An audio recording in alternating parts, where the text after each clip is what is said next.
Hello everyone, here I am explaining the chapter what is government. So the next topic is types of government. जनता का प्रकार. So the question arises, who gives the government this power to make decision and enforce laws? वो कौन से लोग हैं जो जनता को, जो सरकार को डिसीजन लेने का और कानून को लागू करने का अधिकार देती है. So here in this chapter we will read there are two types of the government. The first one is a democracy and the second one is the monarchy.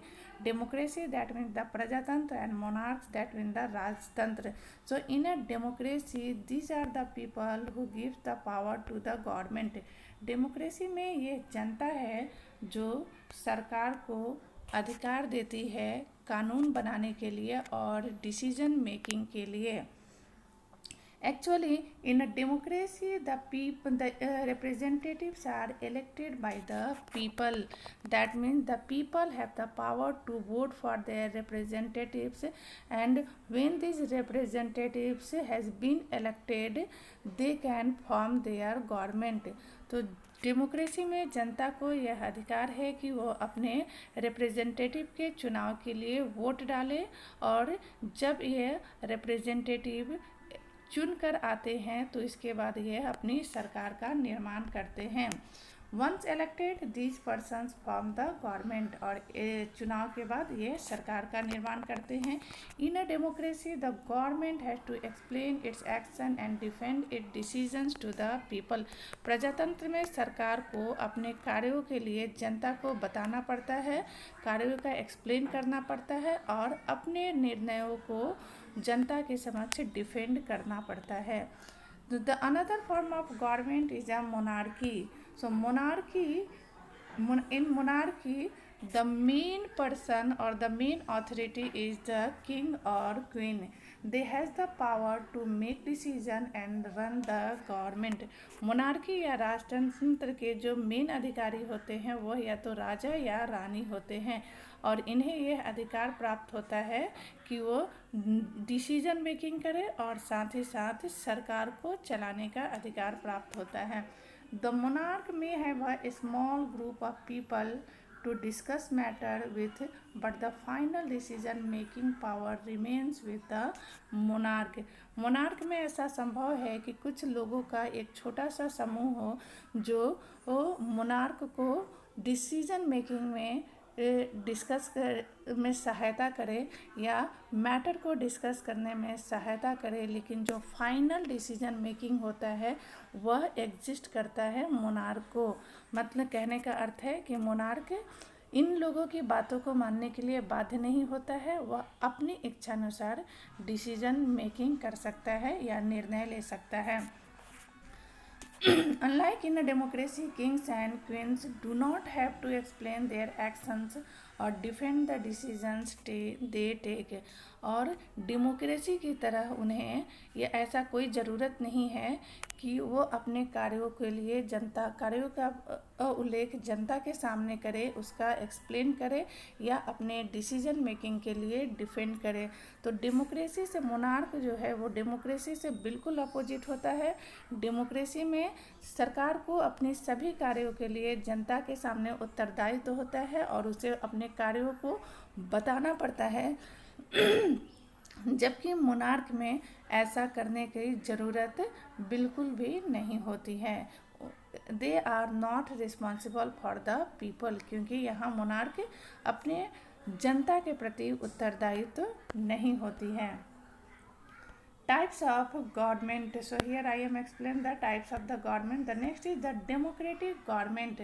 Next topic is democratic government. Just I explained that about in democratic government the representatives or leaders are elected by the people. कि democratic government में leaders या representative जो होते हैं, नेता या प्रतिनिधि, हमारे द्वारा चुने जाते हैं, जनता के द्वारा चुने जाते हैं. India is a democracy. हमारा देश एक प्रजातांत्रिक देश है. This achievement is the result of a long and eventful struggle of the Indian people. और हमारी ये डेमोक्रेसी या प्रजातंत्र जो है एक बहुत लंबे संघर्षों का परिणाम है. There are other places in the world where people have also struggled to have democracy. दुनिया में ऐसे बहुत सारे जगह हैं जहां जनता ने स्ट्रगल किया है डेमोक्रेसी या प्रजातांत्रिक शासन के लिए. So we know that the main feature of a democracy is that the people have the power to elect their leaders. So हम यह जानते हैं कि मैंने पहले भी इसे डिस्कस किया है कि डेमोक्रेसी में जनता के पास यह अधिकार होता है कि वह अपने नेता का चुनाव करे. So in a sense, a democracy is ruled by the people as the representatives are elected by the people. और जनता और जो प्रतिनिधि या जो नेता होते हैं वो लोगों द्वारा चुने जाते हैं. This is the reason the main power exist with the people. इसीलिए जो डेमोक्रेसी का मेन पावर जो होता है वो लोगों के साथ एग्जिस्ट करता है और इसीलिए बोलते हैं कि democracy is rule by the people, कि प्रजातंत्र जनता का शासन है. The basic idea is that people rule themselves by participating in the making of these rule. So इसका जो बेसिक आइडिया है कि ये जो शासन है rule themselves by participating in the making of these rules. So in ये जो नियम बनाए जाते हैं, ये जो कानून बनाए जाते हैं, इस कानून में जनता की भागीदारी होती है. इसी मेन आइडिया पर जो है डेमोक्रेसी आधारित होता है, कानून निर्माण में जनता की भागीदारी. Democratic government in our times are usually refer to as representative democracies. So democratic government को हम रिप्रेजेंटेटिव डेमोक्रेसी भी बोलते हैं. In representative democracies, people do not participate directly. Representative democracy में जनता सीधे भाग नहीं लेती है शासन में, but instead choose their representative through an election process. बल्कि वो सीधे भाग लेने की जगह पर अपने रिप्रेजेंटेटिव का चुनाव करती है इलेक्शन के माध्यम से. These representatives meet and make decisions for the entire people. और ये रिप्रेजेंटेटिव सभी पूरे पॉपुलेशन पूरी जनता के लिए डिसीजन या निर्णय लेने का कार्य करती है. These days a government cannot call itself democratic unless it allows what is known as universal adult franchise. सो आज के समय में कोई भी सरकार अपने आप को डेमोक्रेटिक या प्रजातांत्रिक तब तक नहीं कह सकती है जब तक कि वो अपनी जनता को यूनिवर्सल एडल्ट फ्रेंचाइज का अधिकार नहीं देता है. That is the voting right for all the adult. ये यूनिवर्सल एडल्ट फ्रेंचाइज जो है यह प्रत्येक एडल्ट को वोटिंग राइट या चुनाव में अपना मत डालने का अधिकार या वोट डालने का अधिकार देती है. But it was not always like this. लेकिन ये हमेशा ऐसा नहीं था, because some years before few or the several years back all the peoples were not allowed to right for vote. कि ये हमेशा से ऐसा नहीं था, कुछ साल पहले तक सभी जनता को वोटिंग का अधिकार नहीं था, वोटिंग का अधिकार प्राप्त नहीं था. So there was a time when government did not allow women and the poor to participate in election. तो आप लोगों को विश्वास नहीं होगा कि एक ऐसा भी समय था जब गरीब जनता और औरतों को वोटिंग के लिए वोटिंग का राइट नहीं था, उन्हें अपना मत डालने का अधिकार प्राप्त नहीं था.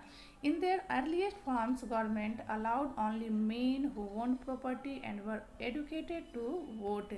So जब डेमोक्रेटिक का जो प्रारंभिक रूप था उस समय केवल उन्हीं व्यक्तियों को वोट डालने का या चुनाव में हिस्सा लेने का अधिकार था जिनके पास संपत्ति थी या जो संपत्ति के मालिक थे और जो पढ़े लिखे थे.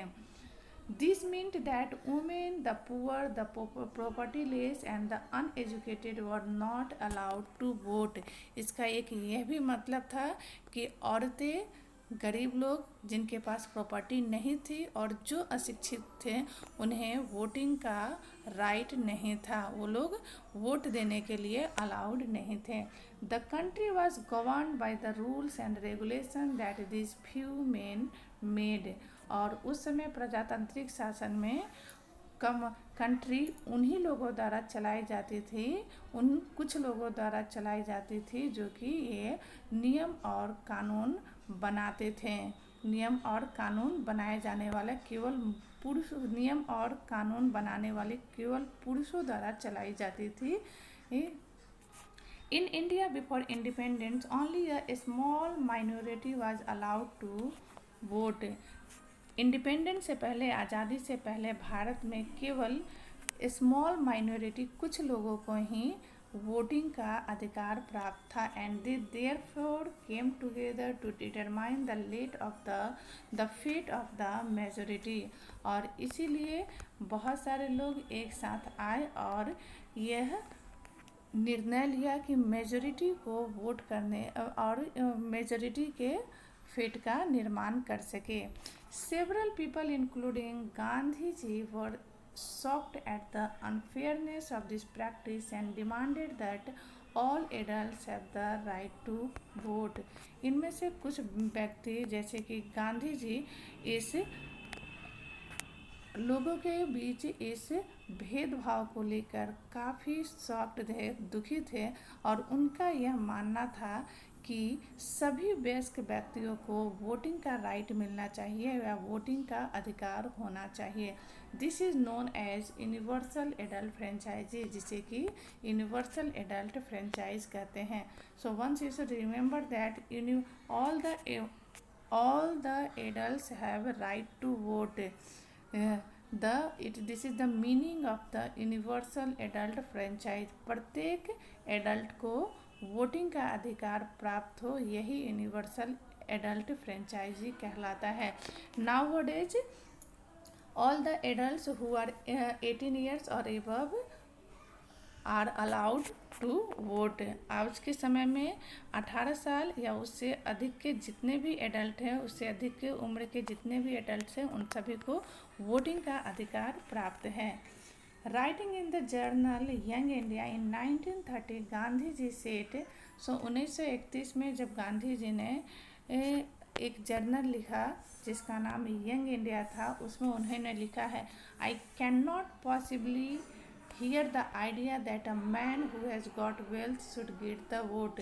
मैं इस तरह के आइडिया को बिल्कुल नहीं सुन सकता हूँ कि जिस मेन पुरुष के पास संपत्ति है केवल उसे ही वोट का अधिकार हो।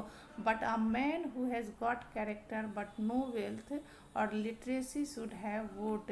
बल्कि इससे अच्छा है कि एक ऐसे इंसान को वोटिंग का अधिकार प्राप्त हो जिसके पास प्रॉपर्टी भले ही ना हो लेकिन वो कैरेक्टर, चरित्र का अच्छा हो, और साथ ही साथ लिटरेसी और वह लिटरेट हो या साक्षर हो, उसे पढ़ना लिखने आता हो, ऐसे व्यक्ति को वोट देने का अधिकार मिलना चाहिए।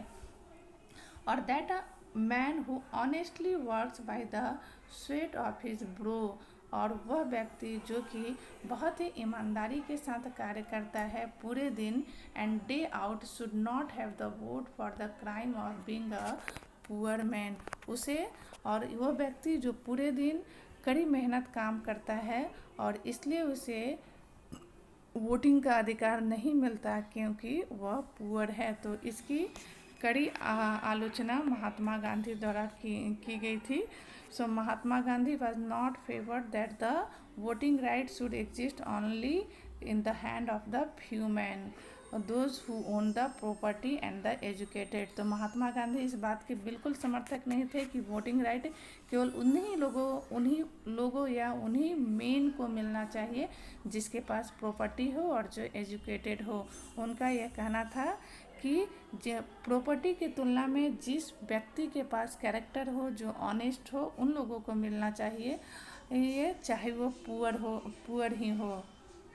So here this chapter is completed. So here I want to explain one more important thing. This is the suffrage movement, votes for women। Now where in the world have government willingly shared power all. आज के समय में सरकार अपनी इच्छा से power को share करती है पुरुष और स्त्रियों के साथ। All over Europe and USA women and the poor have had to fight for participation in government. So पूरे यूरोप और यूएसए में लोगों को औरतों और गरीब लोगों को अपने सरकार में पार्टिसिपेट करने के लिए आंदोलन करना पड़ा था। Women's struggle to vote got strength during the first world war. So women's का आंदोलन को फर्स्ट वर्ल्ड वार के समय में बहुत ही बल मिला और यह आंदोलन था राइट टू वोट, वोट के लिए राइट। सो ये इस this struggle to vote. So women's struggle to vote, first world war के समय में वीमेंस ने वोटिंग राइट के अधिकार के लिए स्ट्रगल किया, संघर्ष किया। This movement is called the women suffrage movement. और वोटिंग राइट के लिए जो ये संघर्ष चलाया गया, जो ये मूवमेंट चला औरतों के द्वारा, इसे वुमेन सफ्रेज मूवमेंट बोलते हैं। Women suffrage movement, that means this movement is for getting the voting rights. ये मूवमेंट औरतों के द्वारा चलाया गया वोटिंग राइट के लिए, मत डालने के अधिकार के लिए। So the term suffrage usually means right to vote. Suffrage का मतलब होता है वोट का अधिकार। During the war many men were away fighting and because of this women were called upon to do work that was earlier considered men's work. So first world war के समय ज़्यादातर जो पुरुष थे वो युद्ध के कार्यों में बिजी थे, जिसके कारण औरतों को घर से बाहर निकलकर काम करना पड़ा और उन कार्यों को करना पड़ा जो पहले ऐसा कहा जाता था कि ये मेन्स वर्क थे, पुरुषों द्वारा किए जाने वाले काम।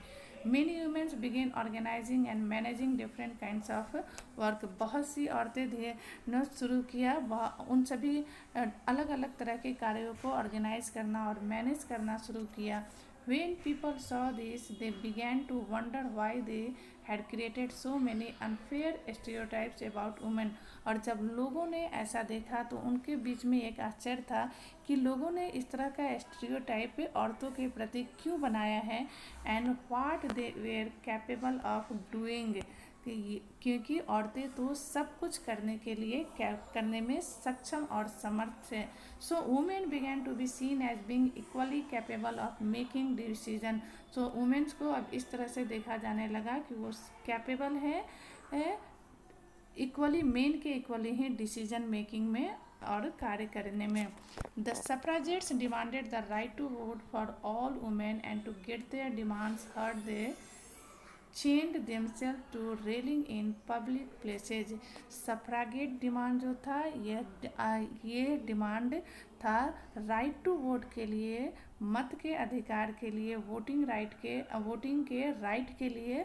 औरतों द्वारा वोटिंग की राइट का यह मूवमेंट था एंड इस मूवमेंट को और इस डिमांड को लोगों द्वारा सुना गया जब औरतों ने एक चेन बनाकर और पब्लिक प्लेस में इसके लिए प्रतिक्रिया करनी और इसका मूवमेंट करना शुरू किया। इसके लिए पब्लिक प्लेस में औरतें जब इकट्ठा हुई and they demanded the right to vote. Many suffragettes were imprisoned and went on hunger strikes. बहुत सारे सफ्राजेट्स जो थी, आंदोलनकारी औरतें थी जो कि वोटिंग राइट के लिए आंदोलन कर रही थी, उन्हें कैद में डाल दिया गया और कुछ हंगर स्ट्राइक, भूख हड़ताल पर चली गई and they had to be fed by force. और इन औरतों को बलपूर्वक उन्हें भोजन कराया गया। American women got the right to vote in 1920। So after a long struggle of the suffragette. So suffragette के एक लंबे स्ट्रगल के बाद अमेरिका में औरतों को वोटिंग राइट 1920 में मिला और यूके में इन 1928, और यूके की औरतों को यह वोटिंग राइट 1928 में मिला था। But after the independent all the adults got the voting right in India. लेकिन भारत में स्वतंत्रता के बाद ही सभी एडल्ट्स को वोटिंग राइट या वोट डालने का अधिकार मिल गया था. So this chapter is completed. Thanks for watching my video. Please like, share and subscribe my channel.